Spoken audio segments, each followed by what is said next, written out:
아멘. 오늘 시편 28편 1절에서 9절입니다. 시편 28편 1절에서 9절. 구약 821면입니다. 시편 28편 시편 28편 전체 보겠습니다.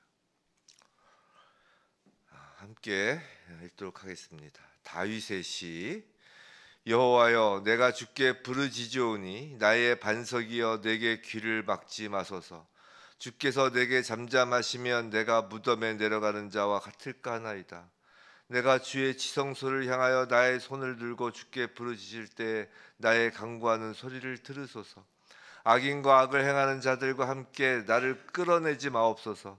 그들은 그 이웃에게 화평을 말하나 그들의 마음에는 악독이 있나이다. 그들이 하는 일과 그들의 행위가 악한 대로 갚으시며 그들의 손이 지은 대로 그들에게 갚아 그 마땅히 받을 것으로 그들에게 갚으소서. 그들은 여호와께서 행하신 일과 손으로 지으신 것을 생각하지 아니하므로 여호와께서 그들을 파괴하고 건설하지 아니하시리로다. 여호와를 찬송하며 내 간구하는 소리를 들으심이로라. 여호와는 나의 힘과 나의 방패이시니 내 마음이 그를 의지하여 도움을 얻었도다. 그러므로 내 마음이 크게 기뻐하며 내 노래로 그를 찬송하리로다. 여호와는 그들의 힘이시요 그의 기름 부음 받은 자의 구원의 요새이시로다. 주의 백성을 구원하시며 주의 산업에 복을 주시고 또 그들의 목자가 되시어 영원토록 그들을 인도하소서. 아멘. 오늘 이렇게 기도합시다 라는 제목으로 시편 28편 말씀을 우리가 받을 때 정말 시편 28편 요 한 구절 한 구절을 저희가 기도를 올려드릴 때 그 모든 기도가 주님께 상달되고 응답되기를 주님의 이름으로 축원합니다. 다윗의 시편에서 특별히 이제 탄원시 같은 경우는 좀 어떤 패턴이 있어요. 오늘 이제 시편이 이제 탄원시인데 그 패턴이 뭐냐면 이제 시작은 부르짖으며 간구합니다. 그리고 뒤로 가서는 하나님을 찬양하고 기도의 응답을 확신하고 그리고 그 시편의 결론은 하나님이 누구신지에 대한 선포로 맺는 것이에요. 다시요. 부르짖으며 간구합니다. 하나님을 찬양합니다. 기도의 응답을 확신합니다. 그리고 하나님이 누구신지에 대한 선포로 맺습니다. 오늘 시편 28편은 그 패턴을 정형적으로 볼 수 있는 시편이에요. 우리의 기도도 이와 같아야 한다는 것입니다. 부르짖으십시오. 그리고 하나님을 찬양하고 그 다음에 기도의 응답을 확신하고 그 다음에 하나님이 누구신지에 대한 선포입니다. 기도는 부르짖음이 뭔가요? 부르짖음이 내 안에서 나오는 소리잖아요. 그건 곧 솔직해야 된다는 것이에요. 기도는 솔직함을 전제로 합니다. 성도 여러분 생각해 보세요. 사실 우리는 세상 앞에서 사람 앞에서는 솔직해지기 어렵습니다. 아니 솔직할 수 없습니다. 왜냐하면 솔직함을 드러내면 나의 모든 것을 딱 드러내면 세상에 드러내면 그것이 곧바로 정죄와 판단으로 돌아올 것 같기 때문에 솔직하기 어렵습니다. 그 예가 바로 인민재판 같은 거잖아요. 인민재판. 많은 사람 앞에서 자신의 죄를 털어놓는 것이 인민재판이잖아요.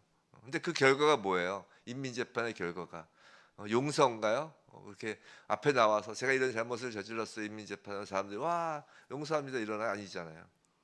바로 돌멩이가 날라뜨잖아요. 징벌과 정죄함으로 돌아옵니다. 그리고 또한 사람 앞에서 내가 솔직하다고 만약에 자처하는 사람이 있다면 그건 자기 의예요. 그런 사람 없습니다. 누가 솔직할 수 있겠어요? 사람은 사람과 세상 앞에서 솔직하기 어렵습니다. 솔직할 수도 없어요. 그러나 하나님 앞에서는 솔직할 수 있다는 것이에요. 왜냐하면 하나님은 예수 그리스도 안에서 더 이상 정죄함이 없다고 하셨기 때문이에요. 하나님 앞에서의 솔직함은 정죄함이 아니라고요. 그 결과가. 회개는 그래서 사람 앞에서 하는 것이 아니라 하나님 앞에서 하는 것입니다. 하나님 앞에서는 솔직할 수밖에 없어요. 왜냐하면 또 하나는 하나님은 우리의 마음의 중심을 꿰뚫어 보시기 때문이죠. 그렇기 때문에 하나님 앞에 드리는 기도는 솔직해야 합니다. 솔직함은 우리의 소원과 우리의 감정을 숨길 수 없다는 것이에요. 어렵고 힘든 상황에 놓여 있다면 솔직하게 그 문제를 해결해 달라고 기도하여야 한다는 것이. 이건 기복신앙이 아니에요. 한번 우리가 어린 아이, 우리 자녀가 어렸을 때 한번 생각해 보세요. 자녀가 있으신 분은, 또 자녀가 없으신 분이라도 어린 아기를 한번 생각해 봅시다. 그 아기가 힘들고 어려운 처지에 놓여서 밤에 잠을 이루지 못하고 막 운다면 그렇게 울어야 되는데 울지 않고 솔직하지 않고 아버지 앞에서 아무렇지도 않은 척하고 있다면 그 아버지는 오히려 더 마음이 아플 거예요. 아버지가 그 사정을 알고 있다면. 하나님께 솔직히 우리의 소원과 간구를 아뢰는 것이 우리 아버지를 신뢰하기 때문이잖아요. 육신의 부모를 자녀가 신뢰하지 않으면 부모한테 얘기 안 한다고요. 뭐 얘기해봐야 내 마음 알아주지도 않고 해결책은 안 나오고. 우리가 아버지 하나님께 솔직히 이야기한다는 건 아버지를 신뢰한다는 거예요. 아버지의 전능함을 믿기 때문입니다. 만일 우리가 기도하면서 솔직함으로 나가지 못하고 아무렇지도 않은 척, 뭐 아무 일도 없는 척, 그냥 의젓한 기도만 한다면 둘 중에 하나예요. 그거는 하나님 앞에서 자기가 어른이라고 생각하거나 어린아기가 아니라, 아니면 아버지를 신뢰하지 못하기 때문이라고요. 성도 여러분, 하나님께 솔직히 기도하시기 바랍니다. 솔직히라는 것은 곧 부르짖으시기 바랍니다. 부르짖어 기도해야 된다는 것이에요. 우리가 부르짖어 기도한다는 것은 솔직히 기도한다는 것이고, 우리가 하나님께 솔직히 기도한다는 건 부르짖어 기도한다는 것이에요. 어린아기가 아프면 우는 것이 정상입니다. 울지 않으면 그것이 더 이상한 거예요. 아기 엄마는 아기의 울음소리를 들으면 곧바로 달려 아기를 살펴보잖아요. 아기의 울음소리를 절대 외면하지 않으시는 분이 하나님 아버지십니다. 야단치지 않으세요. 그저 알아줄 뿐이시죠. 하나님은 아기의 울부짖음에 절대로 귀를 막지 않으십니다. 지금 다윗이 울부짖을 때 하나님은 귀를 막지 않으세요. 오히려 더 주의하고 들으시죠. 28절에서 그래서 내가 주께 부르짖으오니 내게 귀를 막지 마소서. 반석이여 내게 귀를 막지 마소서. 주께서 내게 잠잠하시면 내가 무덤에 내려가는 자와 같을까 하나이다. 지금 부르짖는 거예요. 2절 부르짖을 때 또 부르짖는다고 하잖아요. 부르짖는 것입니다. 그럼 3절, 4절, 5절 무엇을 부르짖을까?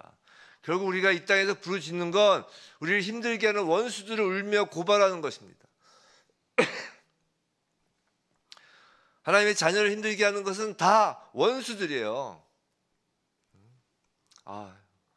이제 그런 신분이 된 것이에요. 하나님의 원수는 하나님의 자녀를 공격하는 자가 하나님의 원수예요.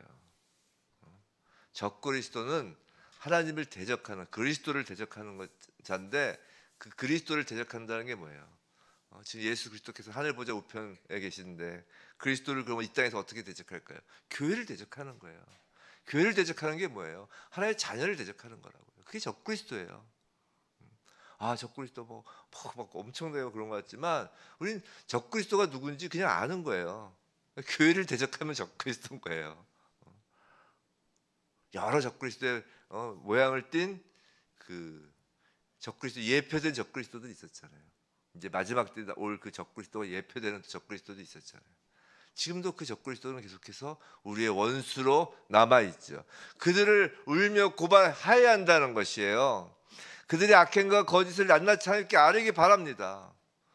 정말 오늘 다윗의 시처럼 우리의 마음이 정말 원색적이라고 여길 정도로 솔직히 다윗에게 하나님께 소리내어 울부짖는 것이에요. 다윗이 했잖아요. 그럼 우리도 해도 된다는 것이에요. 아니, 우리 해야 되는 것이죠. 우리 마음속에 담아두는 것이 오히려 악한 것이라는 거예요. 하나님 앞에 이렇게 원수를 갚아달라고 원수를 고발하는 것은 우리가 원수를 갚겠다고 하는 것이 아니기 때문이에요. 하나님께서 원수를 갚으신다는 약속에 근거하여 내가 원수를 갚지 않겠다는 의미라고요. 가만히 생각해 보세요. 하나님께서 가인에게 표를 주셨죠.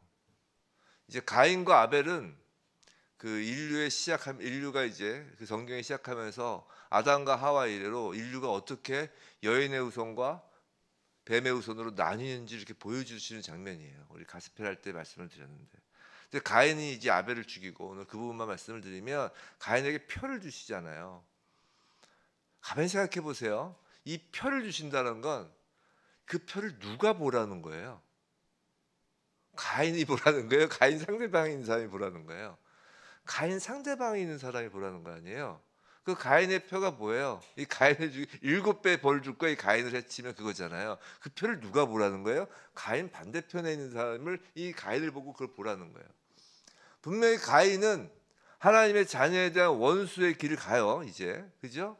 근데 그 원수의 길을 갈 때 그 원수들을 누가 본다고요? 하나님의 자녀들이 보는 거예요.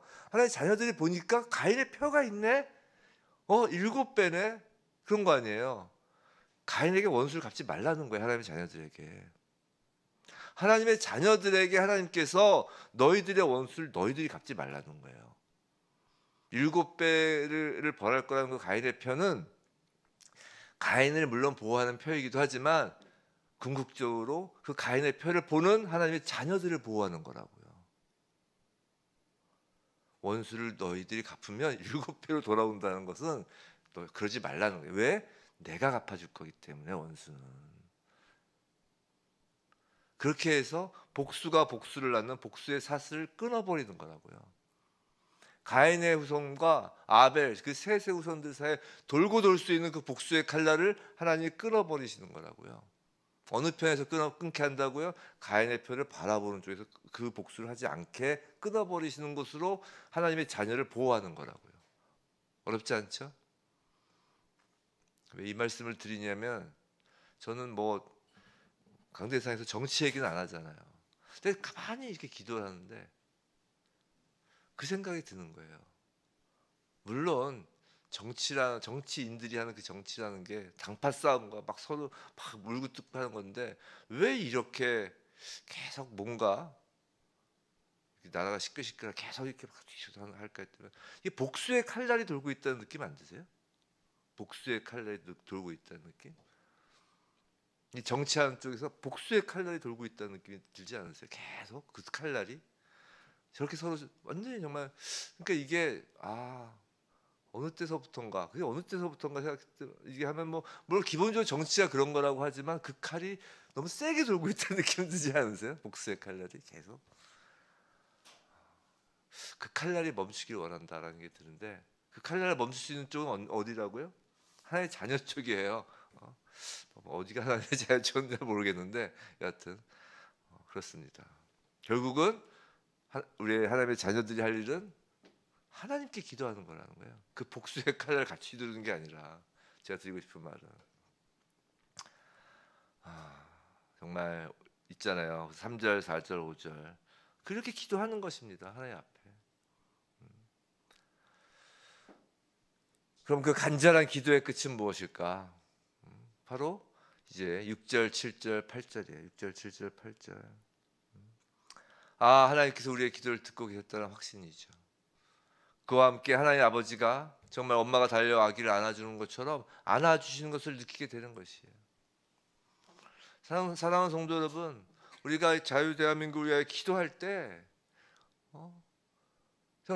정말 그 교회가 기도할 때, 교회를 위하여 기도할 때 정말 원수를 갚아달라고 하는 건 어떤 내가 복수를 하겠다는 게 아니거든요. 나의 복수심을 풀겠다고 기도하는 것도 아니에요. 하나님께 전적으로 위탁하는 기도입니다. 부르짖으며 아파요 하고 부르짖으며 기도하는 것이에요. 그럼 하나님께서 그 기도 끝에 우리의 힘이요 방패되심을 확신하는 것이에요. 그러면 울부짖던 기도가 하나님이 우리를 도우신다는 찬송으로 바뀌게 되는 것이죠. 그리고 마지막으로 9절, 우리가 기도를 올려드리는 하나님이 누구신지 정확히 깨닫게 된다는 것이에요. 바로 우리를 구원하신 하나님입니다. 우리에게 하나님의 기업을 복으로 주신 분이에요. 영혼토록 어린 양과 같은 우리를 인도하시는 목자가 되신 분입니다. 그것을 깨닫고 선포함으로 기도가 마무리되는 것이에요. 성도 여러분, 다윗은 지금 자신에게 닥친 고난과 위험의 문제가 해결되고 나서 이 기도를 하는 것이 아니에요. 눈에 보이는 상황은 전혀 변화가 없습니다. 그러나 기도 가운데 다윗은 하나님을 찬송하고 하나님을 인격적으로 받아들이는 수준까지의 기도를 드리는 것이에요. 다윗이 기도하는 것 그 자체가 이미 승리이고, 기도하는 것 자체가 하나님의 영광을 선포하는 거라고요. 우리의 울음소리와 기도를 하나님께서 하나도 빼놓지 않고 들으신다니까요. 하나님의 자녀의 기도는 하나님 반드시 들으세요. 하나님 바로 우리의 참 아버지시라고요. 기도 끝에 아버지를 만나고 아버지 안아주심을 경험함으로 우리는 폭풍 가운데서도 평강을 누릴 수 있는 것이라고요. 기도의 응답, 기도의 결과는 문제 해결이 아니라고요. 기도의 응답, 기도의 결과는 바로 하나님 자체시라고요. 하나님이 우리의 가장 귀한 복이시기 때문이에요. 성도 여러분, 그래서 특히 육신과 정신적으로 힘든 시기를 겪고 있는 성도님들 위해 우리가 오늘 또 기도하잖아요. 시편 28편 가지고 기도하시길 원합니다. 또한 자유대한민국과 이 땅의 교회를 위하여 기도를 하시잖아요. 오늘 시편은 기도를 드리길 원합니다. 다윗이 사울에게 원수 갚지 않았다고요? 기도를 했다고요. 다윗이 압살롬에게 원수를 갚지 않았다고요? 기도를 했다고요. 기도하는 자가 하나님의 자녀예요. 원수를 갚는 자가 하나님의 자녀가 아니라, 원수를 갚고자 하는 자가 아니라, 그 영의 원리를 우리가 알아야 돼요. 영의 원리. 부디 정말 오늘 이 다윗의 기도로 이것이 우리의 기도가 돼요. 정말 복받는 인생, 정말 그 복수의 칼날이 이제 멈춰지는 복받는 대한민국 교회 되길 정말 진정 주님의 이름으로 축원합니다.